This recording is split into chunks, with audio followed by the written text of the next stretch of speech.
ഭാര്യയുടെ കാമത്തിന് തിരികൊളുത്തി ആളെ കത്തിച്ച് ആ അഗ്നി അണയ്ക്കും മുമ്പേ നിർമ്മൽ തളർന്നു വീണു. ഇല്ല, തനിക്ക് കഴിയില്ല, അവളെ തൃപ്തിപ്പെടുത്താൻ എനിക്ക് കഴിയില്ല. ശാരീരികമായോ ലൈംഗികമായോ താൻ തളരുന്നില്ല, പക്ഷെ മാനസികമായി താൻ അടിമുടി തളരുന്നു. നിർമ്മൽ ഭാര്യ ലിമോയുടെ നഗ്ന ശരീരത്തിൽ നിന്നും വേറിട്ട് അല്പം മാറിക്കിടന്നു. അയാൾ കിതച്ചു. അയാളിൽ നിന്ന് ദീർഘനിശ്വാസങ്ങൾ ഉയർന്നു. നിർമ്മൽ, ഒന്നുകിൽ നീ എന്നെ തൃപ്തിപ്പെടുത്തുക, അല്ലെങ്കിൽ ഭക്ഷണം കഴിച്ചു വന്നാൽ എന്നെ കിടന്നുറങ്ങാൻ അനുവദിക്കുക. കഴിഞ്ഞ 3 മാസമായി നിനക്ക് എന്നോടുള്ള പെരുമാറ്റം ഇങ്ങനെയാണ് നിർമ്മൽ. ചുമ്മാ എന്നിലെ വികാരത്തെ ഉണർത്തി ശമിപ്പിക്കാതെ നീ പിന്തിരിയരുത്. ദേഷ്യത്തോടെയും സങ്കടത്തോടെയും ഇത്രയും പറഞ്ഞ് ലിമോ തിരിഞ്ഞു കിടന്നു. നിർമ്മൽ ഒന്നും മിണ്ടിയില്ല. വാതിൽ തുറന്ന് ബാൽക്കണിയിൽ വന്ന് ഒരു സിഗരറ്റിനും തീ കൊളുത്തി. ലിമോ പറഞ്ഞത് ശരിയാണ്.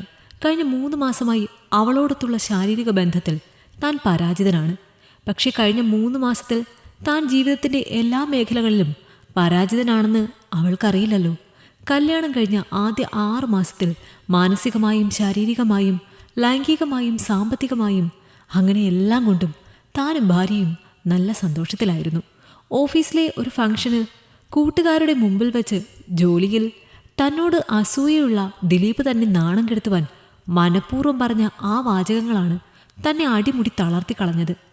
എടാ നിർമ്മലേ, കല്യാണം കഴിഞ്ഞ് 6 മാസം കഴിഞ്ഞിട്ടും നിന്റെ ഭാര്യയ്ക്ക് വിശേഷമൊന്നും ആയില്ലേ? മുമ്പത്തെ ഭാര്യ മച്ചിയാണെന്നും പറഞ്ഞല്ലേ നീ അവളെ ഉപേക്ഷിച്ചത്? എന്നിട്ടെന്തേ രണ്ടാമതും കെട്ടിയ പെണ്ണിന് ഗർഭം ഉണ്ടാകാത്തത്? അതിനർത്ഥം നീ മച്ചനാടാ മച്ചാനെ. ദിലീപിൻ്റെ ആ വാചകങ്ങളോടൊപ്പമുള്ള ചിരി അവിടെ കൂട്ടച്ചിരിയായി ഉയർന്നു. അതോടെ നിർമ്മൽ മാനസികമായി ആകെ തളർന്നു. നിർമ്മലിന് ജോലിയിൽ പോലും ശ്രദ്ധിക്കാൻ കഴിയാതെയായി. ദിലീപിൻ്റെ ആ സംസാരത്തിൽ നിന്ന് 2 ചോദ്യങ്ങൾ നിർമ്മലിന് നേരെ ഉയർന്നു വന്നു. തൻ്റെ ആദ്യ ഭാര്യയ്ക്ക് പ്രസവിക്കാനുള്ള കഴിവുണ്ടായിരുന്നില്ലേ?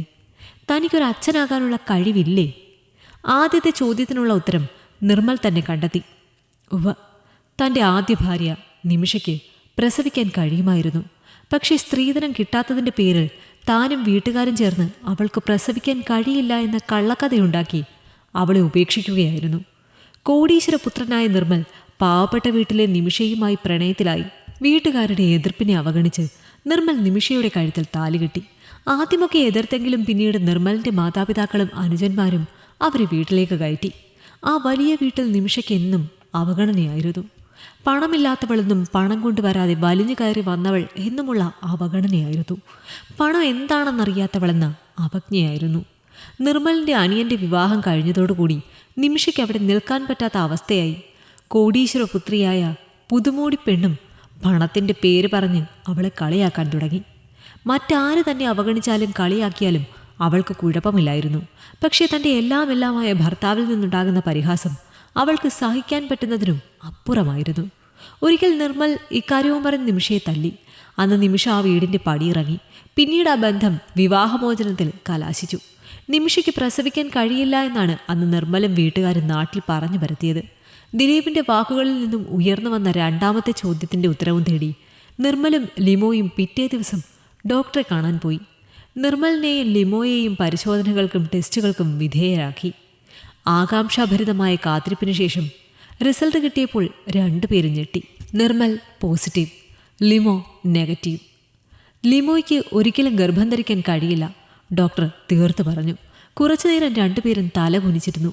കുറച്ചു നേരത്തെ മൗനത്തിന് ശേഷം, പക്ഷേ ഞങ്ങൾക്കൊരു കുഞ്ഞ് വേണം ഡോക്ടർ. തൊണ്ടയിടറിക്കൊണ്ട് കണ്ണീർ തുടച്ച നിർമ്മലും ലിമോയും ഒരേ സ്വരത്തിൽ ഒരുമിച്ച് പറഞ്ഞു. കുഞ്ഞ് വേണമെങ്കിൽ നിങ്ങൾക്ക് 2 ഓപ്ഷൻസ് ഉണ്ട്. ഒന്നുകിൽ ഒരു കുട്ടിയെ ദത്തെടുക്കാം, അല്ലെങ്കിൽ ഗർഭപാത്രം വാടകയ്ക്കെടുക്കാം, ഡോക്ടർ പറഞ്ഞു. വീട്ടുകാരുമായി കുറേ നേരം ഫോണിലൂടെയുള്ള സംസാരത്തിന് ശേഷം നിർമ്മൽ പറഞ്ഞു, ഞങ്ങളൊരു ഗർഭപാത്രം വാടകയ്ക്കെടുക്കാം ഡോക്ടർ. എങ്കിൽ നിങ്ങൾ ഇപ്പോൾ പോയിക്കോളൂ. ഗർഭപാത്രം വാടകയ്ക്ക് നൽകുവാൻ തയ്യാറുള്ള സ്ത്രീയെ കിട്ടുമ്പോൾ ഞങ്ങൾ വിളിക്കാം. ഡോക്ടറോട് യാത്ര പറഞ്ഞിറങ്ങുമ്പോൾ ഇനിയുള്ള തങ്ങളുടെ ജീവിതം എങ്ങനെ ആയിരിക്കണമെന്നുള്ള ചിന്തയായിരുന്നു 2 പേർക്കും. ഒരാഴ്ചയ്ക്ക് ശേഷം ഗർഭപാത്രം നൽകാൻ തയ്യാറായി ഒരു സ്ത്രീ വന്നിട്ടുണ്ടെന്ന് ഡോക്ടർ വിളിച്ചു പറഞ്ഞപ്പോൾ നിർമ്മലും ലിമോയും ആ സ്ത്രീയെ കാണാൻ ചെന്നു. ഡോക്ടറുടെ ക്യാബിനിൽ ഗർഭപാത്രം വാടകയ്ക്ക് നൽകാൻ തയ്യാറായി വന്ന സ്ത്രീയെ കണ്ട് നിർമ്മൽ ഞെട്ടി. നിമിഷ, നിർമ്മലിൻ്റെ ആദ്യ ഭാര്യ. പക്ഷേ നിർമ്മലിനെ കണ്ടിട്ട് നിമിഷയിൽ ഞെട്ടലുണ്ടായില്ല. കാരണം അവളുടെ മനസ്സ് നിറയെ പണം കൊണ്ട് നിറവേറ്റേണ്ട തൻ്റെ കുടുംബത്തിൻ്റെ ബാധ്യതകളായിരുന്നു. ഒരനിയത്തിയുടെ വിവാഹത്തിൻ്റെ കടം മറ്റൊരനിയത്തി വിവാഹം കഴിപ്പിച്ചു കൊടുക്കണം, അനിയനെ എഞ്ചിനീയറിംഗിന് പഠിപ്പിക്കണം എന്നിങ്ങനെയുള്ള ബാധ്യതകൾ തന്നെ ഏൽപ്പിച്ച് മാറാരോഗികളായ തൻ്റെ മാതാപിതാക്കൾ ആധാരം പണയപ്പെടുത്തിയ ആ കുഞ്ഞു വീട്ടിൽ തന്നോടൊപ്പം ജീവിക്കുന്നുണ്ട്. അവരുടെ മുഖം മാത്രമായിരുന്നു നിമിഷയുടെ മനസ്സിൽ. ലിമു നിമിഷയെ ആദ്യമായിട്ടാണ് കാണുന്നത്. രണ്ടുപേരും പരസ്പരം പരിചയപ്പെട്ടു. കുറേ നേരം സംസാരിച്ചെങ്കിലും നിമിഷ അവളുടെ ഭൂതകാലം ലിമോയോട് വെളിപ്പെടുത്തിയില്ല. ആശുപത്രിക്കടുത്ത് നിർമ്മൽ വാടകയ്ക്കെടുത്ത വീട്ടിൽ നിമിഷ എല്ലാ സുഖ സൗകര്യങ്ങളോടും കൂടി നിർമ്മലിൻ്റെ കുഞ്ഞിനെ ഉദരത്തിൽ ചുമക്കാൻ തുടങ്ങി. ഇന്നേ വരെ താൻ കാണാത്ത പോഷകാഹാരങ്ങൾ നിമിഷയുടെ മുൻപിൽ നേരത്തിനെത്തി.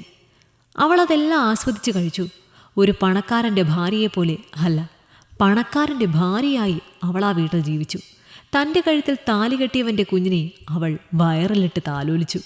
ഓരോ ദിവസവുമുള്ള കുഞ്ഞിൻ്റെ വളർച്ച നിമിഷയുടെ ഹൃദയം കൊണ്ട് ഒപ്പിയെടുത്തു. മാസങ്ങൾ പോയതറിഞ്ഞില്ല. എന്നും നിർമ്മലും ലിമോയും വരും. 1 മണിക്കൂറോളം നിമിഷയുമായി ചിലവഴിക്കും. സാധാരണ നിർമ്മൽ നിമിഷയോട് അധികം സംസാരിക്കില്ല. പക്ഷേ ലിമോ കുറേ സംസാരിക്കും. നിമിഷയുടെ വയറിൽ തൊട്ടു നോക്കും. നിമിഷയുടെ വയറിൽ ചെവി ചേർത്ത് വെച്ച് കുഞ്ഞിൻ്റെ ചലനങ്ങൾ ശ്രദ്ധിക്കും. തനിക്ക് ലഭിക്കാതെ പോയ ഗർഭധാരണമെന്ന മഹാഭാഗ്യം നിമിഷയിൽ കണ്ട് ലിമോ സന്തോഷിക്കും. ഇടയ്ക്ക് ലിമോയുടെ കണ്ണുകൾ നിറയും. ഒരു ദിവസം ലിമോ വന്നില്ല. നിർമ്മൽ മാത്രമാണ് നിമിഷയെ കാണാൻ വന്നത്. എനിക്കൊരാഗ്രഹമുണ്ട്, പറഞ്ഞാൽ സാധിച്ചു തരുമോ? പറഞ്ഞോളൂ, എനിക്ക് കഴിയുന്നതാണെങ്കിൽ ഞാൻ സാധിച്ചു തരാം. നിർമ്മലിന് മറുപടിയായി നിമിഷ പറഞ്ഞു. എനിക്കൊന്ന് നിന്നെ കെട്ടിപ്പിടിക്കണം. നിന്നെ എൻ്റെ നെഞ്ചോട് ചേർക്കണം. നിന്റെ നെറ്റിയിലും നെറുകയിലും എൻ്റെ കുഞ്ഞിനെ ചുമക്കുന്ന നിറവയറിലും ചുംബിക്കണം. നിറകണ്ണുകളോടെ നിർമ്മൽ പറഞ്ഞു. കുറച്ചു നേരത്തെ ആലോചനയ്ക്ക് ശേഷം ഒരു നെടുവീർപ്പോടെ നിമിഷ പറഞ്ഞു. ഇതൊന്നും നമ്മുടെ എഗ്രിമെൻറ്റിലുള്ള കാര്യങ്ങളല്ല. എങ്കിലും എൻ്റെ നിറവയറിൽ ചുംബിക്കാൻ ഞാൻ നിങ്ങളെ അനുവദിക്കാം. കാരണം നിങ്ങളുടെ കുഞ്ഞ് ജീവിക്കുന്ന സ്ഥലമാണത്. പക്ഷേ എന്നെ കെട്ടിപ്പിടിക്കാനോ നെറ്റിയിലും നെറുകയിലും ചുംബിക്കാനോ നിങ്ങൾക്ക് അവകാശമില്ല. നിർമ്മൽ നിമിഷയുടെ വയറിന് മുന്നിൽ മുട്ടുകുത്തി നിന്ന് തൻ്റെ കുഞ്ഞിനെ ചുംബിച്ചു. നിമിഷയുടെ വയറിൽ കിടക്കുന്ന തൻ്റെ കുഞ്ഞ് പാദങ്ങൾ കൊണ്ട് തൻ്റെ ചുണ്ടിൽ ആഞ്ഞ് ചവിട്ടിയ പോലെ നിർമ്മലിന് തോന്നി. എന്നാൽ നിമിഷ ആ ചുംബനത്തിൻ്റെ നിമിഷങ്ങൾ കണ്ണുകൾ പൂട്ടി നിന്ന് ആസ്വദിച്ചു. കൃത്യം 9 മാസം കഴിഞ്ഞപ്പോൾ നിമിഷ ഒരു കുഞ്ഞിന് ജന്മം നൽകി. ആ കുഞ്ഞ് ആൺകുഞ്ഞാണോ പെൺകുഞ്ഞാണോ കറുത്തതാണോ വെളുത്തതാണോ നിർമ്മലിൻ്റെ അല്ലെങ്കിൽ തൻ്റെ മുഖഛായയാണോ എന്നറിയാൻ പോലും അവൾക്ക് കഴിഞ്ഞില്ല.